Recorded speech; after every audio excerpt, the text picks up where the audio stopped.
Students welcome to my channel set commerce classes. मैं हूं Praveen sir और मैं इस वीडियो में आप लोगों से डिस्कस करने जा रहा हूं illustration number 2 of chapter partnership fundamentals from the book T.S.. Grewal. और जो एडिशन मेरे पास बुक का है वो है 2025।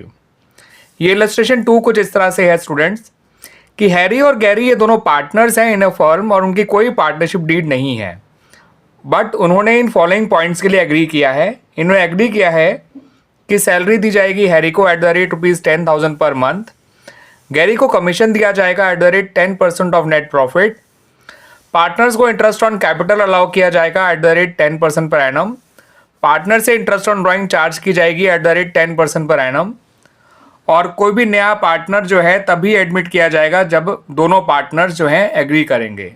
ठीक है स्टूडेंट्स, यानी अगर किसी एक पार्टनर ने भी मना कर दिया for the admission of a new partner तो वो नया पार्टनर जो है फॉर्म में एंटर नहीं हो सकता है। तो किसी भी पर्सन के लिए पार्टनर बनने के लिए ज़रूरी है कि जो बोथ द एग्जिस्टिंग पार्टनर्स यानी हैरी और गैरी दोनों एग्री हों, दोनों की कंसेंट ज़रूरी है। अगर किसी एक ने मना कर दिया तो नया पार्टनर फर्म में नहीं आ सकता है। ठीक है स्टूडेंट्स, अब इन दोनों के बीच में जो है इन फॉलोइंग पॉइंट्स को लेकर डिस्प्यूट्स हैं। तो आपसे पूछा गया है कि डिस्प्यूट जो है वो कैसे रिजॉल्व किए जाएंगे।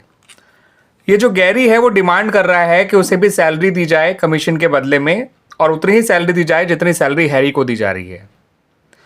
और अगला पॉइंट कुछ इस तरह से है कि जो हैरी है वो चाहता है कि उसका सन जो है, उसका बेटा शैरी जो है, उसको एडमिट कर दिया जाए पार्टनरशिप फर्म में, एज अ पार्टनर उसको एडमिट किया जाए फॉर 25% शेयर यानी फॉर 1/4 शेयर, जो कि उसने कहा कि मैं अपने शेयर में से ही उसको दे दूंगा। लेकिन जो गैरी है वो इस बात के लिए एग्री नहीं कर रहा है, वो नहीं चाहता कि जो शैरी है उसको एडमिट किया जाए एज अ पार्टनर। ठीक है स्टूडेंट्स, तो बात करते हैं पहले हम फर्स्ट पॉइंट की कि जो एक गैरी डिमांड कर रहा है कि उसे सैलरी दी जाए कमीशन के बदले में, तो ऐसा नहीं होगा क्योंकि उनके पास जो ओरल एग्रीमेंट है वो केवल हैरी की सैलरी और गैरी के कमीशन के लिए है, जिसके लिए इन दोनों ने एग्री कर रखा है। बाकी इनकी कोई पार्टनरशिप डीड तो है नहीं। ठीक है, और इसके अलावा किसी और गैरी को की सैलरी को लेके तो कोई एग्रीमेंट है नहीं, और अब इनमें डिस्प्यूट है इस बात को लेके।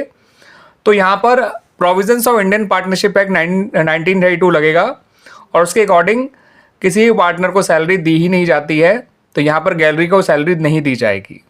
ठीक है स्टूडेंट्स, हैरी को सैलरी इसलिए दी जा रही है क्योंकि उसके लिए उन दोनों ने पहले से ही एग्री कर रखा था, उनके पास ओरल एग्रीमेंट था। ठीक है, फॉर दैट। और रही बात दूसरे पॉइंट की, तो इन्होंने खुद ही जो है म्यूचुअली पहले इस बात के लिए एग्री करा था कि कोई भी नया पार्टनर तभी एडमिट होगा इनटू द फर्म जब दोनों एग्जिस्टिंग पार्टनर्स एग्री करेंगे, यानी जब दोनों हैरी और गैरी उसके एडमिशन के लिए एग्री करेंगे। अब क्योंकि यहाँ पर गैरी ने मना कर दिया for the admission of Sherry, that's why Sherry को एडमिट नहीं किया जा सकता into the firm as a new partner. Clear students, आ गया समझ में?